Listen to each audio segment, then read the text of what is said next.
الحمد لله وكفى وسلام على عباده الذين اصطفى أما بعد قال النبي صلى الله عليه وسلم إن الله قد أعطى لكل ذي حق حقه وقال النبي صلى الله عليه وسلم ألا لا تظلموا أو كما قال صلی اللہ علیہ وسلم۔ محترم بزرگوں اور دوستوں، آج پورے ملک میں، پورے بھارت میں جشن جمہوریہ بڑے جوش و خروش کے ساتھ منایا جا رہا ہے، اور بالکل یہ ہمارا حق ہے۔ ہندوستان کے ہر ناگرک کو، ہر بسنے والے کو یہ جشن منانا چاہیے، خوشی منانا چاہیے۔ اور کیوں منانا چاہیے؟ اس لیے منانا چاہیے کہ یہ دن دیکھنے کے لیے ہمارے آباء و اجداد نے بڑی قربانیاں پیش کی ہیں۔ اس ملک کی آزادی میں جتنا یوگدان اور جتنا تعاون اور جتنی قربانی ہمارے آباء و اجداد نے دی ہے، دوسرے لوگ عشر عشیر بھی اس کا پیش نہیں کر سکے۔ پوری تاریخ دہرانے کا وقت نہیں ہے، اجمالی طور پر صرف اتنی بات عرض ہے کہ شروع کے 100 سالوں تک صرف مسلمانوں نے مقابلہ کیا ہے تنہا۔ انگریز اس ہندوستان میں تقریباً 200 سال سے زیادہ وہ یہاں پر آئے رہا ہے، اور 100 سال سے زیادہ اس کی حکمرانی کا دور گزرا ہے۔ اس پورے دور میں شروع کے سالوں میں خاص طور پر مسلمانوں نے اور اکابر علماء نے جس قربانیوں کے ساتھ ان کا مقابلہ کیا ہے وہ ایک تاریخ ہے۔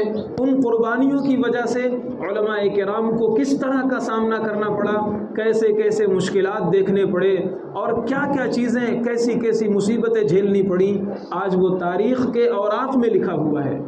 مولانا جعفر تھانیسری رحمۃ اللہ علیہ اور ان کے قافلے کو گرفتار کیا گیا، اور ایسے لوہے کے پنجڑے بنائے گئے جس میں چاروں طرف سے موٹے موٹے کیلیں لگا دی گئیں، اور ان کو بالکل پیک کر دیا گیا، اور ٹرین کے ڈبے میں اس طرح اس کو رکھ دیا گیا کہ ذرا سا وہ حرکت کرتا تو بدن میں وہ سوئی چبھتی، بدن میں وہ کیلیں لگتی۔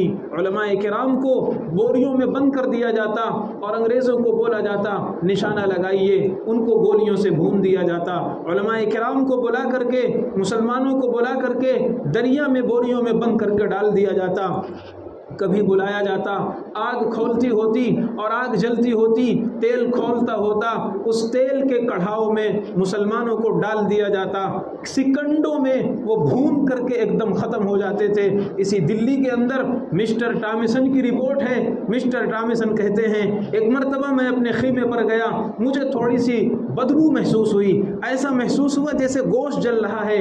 میں اپنے خیمے سے ٹہلتے ٹہلتے تھوڑا سا پیچھے چلا گیا، میں کیا دیکھتا ہوں 40 مولویوں کو لایا گیا ہے، 40 علماء کو لایا گیا ہے، ان کے کپڑے اتارے گئے، آگ دہک رہی تھی، تیل کھول رہا تھا، ان 40 علماء کو اس آگ میں ڈال دیا گیا، پھر دوسرے 40 لائے گئے اور ان کو کہا گیا دیکھو اسی طرح تمہارا حشر بھی کیا جائے گا، تم انگریزوں کی بغاوت سے باز آ جاؤ، ہماری غلامی مان لو، ہماری ماتحتی مان لو، ہمارے خلاف بغاوت مت کرو، ہمارے خلاف احتجاج مت کرو، آج ہی تمہاری سزائیں معاف کر دی جائیں گی۔ مسٹر ٹامسن نے اپنی رپورٹ میں لکھا ہے مجھے پیدا کرنے والے کی قسم ایک بھی مسلمان نے اپنے ایمان کا اور اپنے وطن کا سودا نہیں کیا، سب نے جان دے دی، سب نے قربانی دے دی، سب مالک کی بھیٹ چڑھ گئے، لیکن ایک مسلمان نے بھی اپنے وطن کا اور اپنے ایمان کا سودا نہیں کیا۔ وقت نہیں ہے وہ تاریخ دہرانے کی، لیکن میں عرض کر رہا ہوں اسی مسلسل جد و جہد اور اسی مسلسل قربانیوں کی وجہ سے یہ دیش آزاد ہوا ہے، یہ ملک آزاد ہوا ہے۔ نواب سراج الدولہ کی جنگیں، ٹیپو سلطان کی جنگیں، یہ سب اس دور کی جنگیں ہیں جب برادران وطن کو آزادی کا شعور بھی پیدا نہیں ہوا تھا، آزادی کا ہوش بھی نہیں آیا تھا۔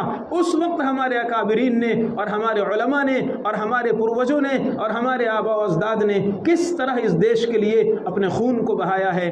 آج انہی کی قربانیوں کا صلہ ہے کہ آج ہم یہ دن دیکھ رہے ہیں۔ لیکن 1947 میں 15 اگست میں جب ملک آزاد ہو گیا، اس وقت ہمارے لوگوں نے یہ سمجھا کہ صرف جسم کا آزاد ہونا یہ آزادی نہیں ہے، جب تک بولنے کی آزادی نہ ہو، جب تک قلم کی آزادی نہ ہو، جب تک اظہار رائے کی آزادی نہ ہو، جب تک جان کی آزادی نہ ہو، مال کی آزادی نہ ہو، عزت و آبرو کی آزادی نہ ہو، جب تک اس دنیا میں اس ملک میں آرام کے ساتھ اطمینان کے ساتھ اس دھرتی پر نہیں رہا جا سکتا۔ چنانچہ وہ سر جوڑ کر بیٹھے اور انہوں نے کہا ایسی آزادی جو ہر قسم کی آزادی ہو، ہر طرح کا سکون ہو، ہر طرح کا اطمینان ہو، ایسی آزادی کیسے میسر آئے گی؟ پھر اس وقت ایک سیکولر قانون بنایا گیا، 1949 کے اندر مسودہ تیار ہوا اور 26 جنوری 1950 کے اندر ملک میں وہ قانون نافذ کر دیا گیا، وہ آئین نافذ ہوا، وہ دستور نافذ ہوا۔ اسی دستور نے ہمیں آزادی دی، بلکہ ہندوستان کے ہر بسنے والے، کیا اونچا، کیا اعلیٰ، کیا برہمن، کیا شودر، کیا مسلمان، کیا نان مسلم، ہر دیش کے ناگرک کو اس قانون نے، اس دستور نے آزادی دی، مذہبی آزادی، رائے کی آزادی، قلم کی آزادی، زبان کی آزادی، عبادت کی آزادی، مسجدوں کی آزادی، ہر قسم کی آزادی اسی دستور نے عطا کی ہے۔ اور میں عرض کروں یہ دستور بنا اور اس دستور کے سائے تلے ایک دنیا، ایک دھرتی بسنے لگی، ملک میں امن و امان کا سلسلہ شروع ہوا۔ لیکن بزرگوں اور دوستوں، یہ وہ دستور تھا جس کے لیے 100 سال سے زیادہ لڑائی لڑنی پڑی، جس کے لیے 100 سال سے زیادہ انگریزوں سے بغاوت لینی پڑی اور انگریزوں سے مقابلہ کرنا پڑا۔ انگریز نے اپنی شاطرانہ چال سے، اپنی سیاست سے، اپنی ذہانت سے، اپنے دماغ سے اس ملک پر قبضہ کیا تھا۔ جب تاریخ ہم پڑھتے ہیں، انگریز 7,000، اس کی فوج 7,000 اور یہاں بھارتی فوج 81,000، 1,00,000۔ لیکن عجیب و غریب، اللہ تعالیٰ کو کچھ اور منظور تھا، انگریز نے پورے ملک پر قبضہ کر لیا۔ 1803 کے اندر دلی پر اس کا قبضہ ہو گیا اور پھر اس وقت انگریز فخریہ کہتا تھا کہ میری حکومت پہ سورج نہیں ڈوبتا۔ یہ وہ دور تھا کہ جس دور کی وجہ سے مسلمانوں کو ایسا لگ رہا تھا کہ اب ان کی جان مال، ایمان و اعمال، عزت آبرو محفوظ نہیں رہے گی۔ چنانچہ اس وقت کے بڑے ایک عالم گزرے ہیں، بہت پرانے، جب شروع میں انگریزوں کا دور شروع ہوا تو کیرل کے اندر وہ عالم تھے اور ایک مسجد کے امام تھے، انہوں نے عربی اشعار میں اپنے دور کا نقشہ کھینچا ہے کہ یہاں پر صہیونی آ گئے ہیں، صلیبی آ گئے ہیں اور عیسائی آ گئے ہیں، انگریز آ گئے ہیں، انہوں نے ہماری مسجدوں کو مسمار کرنا شروع کیا، ہمارے ساتھ یہ کیا، ہمارے ساتھ وہ کیا، اب ہمیں ان کے ساتھ پنگا لینا پڑے گا، بغاوت کرنی پڑے گی، لڑنا پڑے گا اپنی جان و مال، ایمان و اعمال اور عزت آبرو کی حفاظت کے لیے۔ چنانچہ پھر پورے ملک میں آزادی کی جد و جہد شروع ہوئی اور وہ پورا ملک آزاد ہوا۔ میں عرض یہ کرنا چاہتا ہوں، یہ وہ دستور تھا جو آج سے کچھ سال پہلے، 75 سال پہلے اس دیش پر نافذ ہوا۔ لیکن اس سے پہلے ذرا سرکار دو عالم صلی اللہ علیہ وسلم، فخر رسول، تاجدار انبیاء کے دربار میں ہم چلتے ہیں۔ میں نے ترمذی شریف کی وہ حدیث پڑھی ہے، حدیث کا ایک ٹکڑا پڑھا ہے، 1,00,000 صحابہ کا جمع غفیر ہے، حجۃ الوداع کا موقع ہے۔ اللہ کے نبی صلی اللہ علیہ وسلم نے فرمایا، اے مسلمانوں، ان اللہ قد اعطى لكل ذی حق حقا۔ کیا امیر ہو، کیا غریب ہو، کیا عورت ہو، کیا مرد ہو، کیا کٹیوں میں رہنے والا ہو، کیا محلوں میں زندگی گزارنے والا ہو، کیا اونچے خاندان کا ہو، کیا نچلی ذات کا ہو، اللہ کی نظر میں سب برابر ہیں۔ یا ایھا الناس انا خلقناکم من ذکر وانثى وجعلناکم شعوبا وقبائل۔ اے لوگو، تمہارے باپ ایک ہیں، ایک باپ کی ذریت ہو، ایک ماں کے کوکھ سے پیدا ہوئے ہو، تمہارے باپ آدم ہیں، تمہاری ماں حوا ہے، کیا اونچ نیچ ہے، کیا گورا کالا ہے، کیا عربی عجمی ہے۔ پیغمبر نے فرمایا، لا فضل لعربی علی عجمی ولا لاحمر علی اسود۔ کسی گورے کو کسی کالے پر، کسی اچھے کو کسی برے پر، کسی برہمن کو کسی شودر پر، کسی اونچے خاندان والے کو کسی نچلے خاندان والے پر کوئی فضیلت نہیں ہوگی۔ ان اکرمکم عند اللہ اتقاکم۔ خدا کی نظر میں سب سے اچھا انسان وہ ہوگا جو خدا کی نظر میں سب سے نیک مانا جائے گا۔ یہ سب سے پہلا وہ جملہ تھا حجۃ الوداع کے موقع پر نبی نے فرمایا سب کو اللہ نے حق دیا ہے، اس حق کے حاصل کرنے کے لیے عورتوں کو احتجاج نہیں کرنا پڑا، عورتوں کو ریلیاں نہیں نکالنی پڑی، جلسے جلوس نہیں کرنے پڑے، بغاوتیں نہیں کرنی پڑی، جنگیں نہیں لڑنی پڑی۔ نبی پاک نے پہلا جملہ ارشاد فرمایا ہر امیر و غریب کو اللہ تبارک و تعالی نے آزادی کے ساتھ سارے حقوق عطا فرما دیے ہیں۔ ان اللہ قد اعطى لكل ذی حق حقا، یہ اسلام کی خوبصورتی ہے، اسلام کی خصوصیت ہے کہ اسلام نے ہر انسان کو، جس کو بھی اللہ تعالیٰ نے اس دنیا میں بھیجا ہے، آزاد پیدا فرمایا ہے، اسے حقوق کے ساتھ پیدا فرمایا ہے۔ پھر اس کے بعد اللہ کے نبی صلی اللہ علیہ وسلم کا وہ خطبہ عجیب ہے، ایک ایک لفظ ہر مسلمان کو پڑھنا چاہیے۔ اللہ کے نبی صلی اللہ علیہ وسلم نے اس حجۃ الوداع کے موقع پر صحابہ کرام سے پوچھا آج کون سا دن ہے، پھر پوچھا یہ کون سی جگہ ہے، پھر پوچھا یہ کون سا مہینہ ہے۔ صحابہ کرام نے اللہ و رسول عالم کہا، اللہ زیادہ جاننے والا ہے، رسول پاک بتلا سکتے ہیں اس کی وجہ۔ آپ نے فرمایا جیسے دیکھیے یہ حجۃ الوداع ہے، 1,00,000 صحابہ کا مجمع ہے، ارض مقدس ہے، جیسے یہ محترم ہے کحرمت یومکم ھذا شہرکم ھذا، جیسے دن محترم ہے، مہینہ محترم ہے۔ اللہ تعالیٰ نے ایک مسلمان کی دوسرے مسلمان پر، ایک انسان کے دوسرے انسان پر جان اور مال اور خون کو محترم بنایا ہے۔ کوئی کسی مسلمان کو، کسی انسان کو تکلیف دے اسے مسلمان کہلانے کا حقدار نہیں ہے۔ بخاری شریف کی حدیث ہے، پیغمبر سے پوچھا کون سا مسلمان اللہ کی نظر میں سب سے اچھا ہے؟ پیغمبر نے فرمایا نماز پڑھنے کو معیار نہیں بتایا، روزہ رکھنے کو معیار نہیں بتایا، اعتکاف کرنے کو معیار نہیں بتایا، تلاوتیں کرنے کو معیار نہیں بتایا۔ پیغمبر کی زبان سے جملہ جاری ہوا جو اپنے آپ سے کسی کو تکلیف نہ پہنچائے میری نظر میں سب سے بیسٹ مسلمان وہ ہے۔ یہ بخاری شریف کی حدیث ہے۔ پتہ یہ چلا کہ اسلام کی نظر میں جینا اور دوسروں کو سکون سے جینے دینا، خود جینا راحت و آرام کے ساتھ اور دوسروں کو تکلیف نہ پہنچانا، یہ اسلام کی بنیادی تعلیمات میں سے ہے۔ اللہ کے نبی صلی اللہ علیہ وسلم نے کیسے کیسے حقوق عطا فرمائے۔ فرمایا اگر کوئی مسلمان کو بلکہ کسی انسان کو یوں ہی ڈرانے کے لیے اگر کوئی دھاردار چیز ہے، چاقو ہے، بلم ہے، نیزہ ہے، کوئی ڈرانے کے لیے ہی ایسے اگر دکھاتا ہے، اللہ کے نبی صلی اللہ علیہ وسلم نے اس سے بھی منع فرمایا ہے۔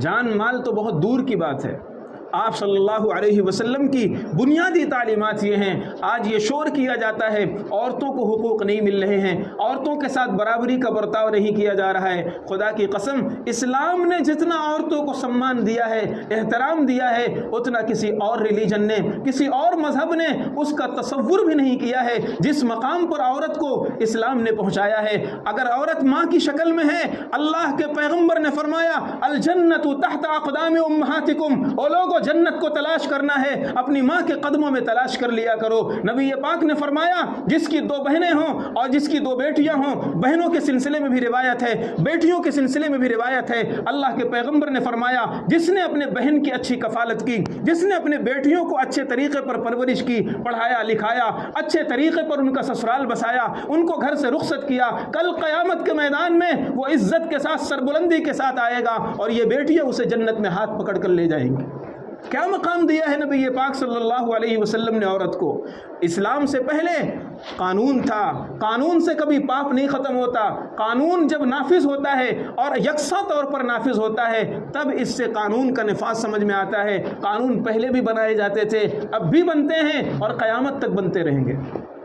یہودیوں کے پاس قانون نہیں تھا، قانون تھا ان کے یہاں، تورات کے اندر لکھا ہوا ہے جو شادی شدہ مرد اگر زنا کرے اس کی سزا قتل ہے، غیر شادی شدہ مرد اگر زنا کرے اس کی سزا کوڑے ہے، یہ تورات میں لکھا ہوا تھا۔ لیکن یہودی کیا کرتے تھے؟ یہودی یہ کرتے تھے جب کسی شریف آدمی سے، کسی اونچے خاندان والے سے، کسی بڑے آدمی سے اگر کوئی غلطی سرزد ہو جاتی تھی اس کی غلطی معاف کر دیا کرتے تھے اور قانون چھوٹوں پر نافذ کرتے تھے، نچلی ذات پر نافذ کرتے تھے، چھوٹے طبقے پر نافذ کرتے تھے۔ غریبوں پر نافذ کرتے تھے۔ قانون پہلے بھی تھا، قانون اب بھی ہے، لیکن قانون سے ظلم کا خاتمہ نہیں ہو سکتا۔ کیا آج شراب پر قانون نہیں ہے؟ کیا قتل پر قانون نہیں ہے؟ کیا ریپ پر قانون نہیں ہے؟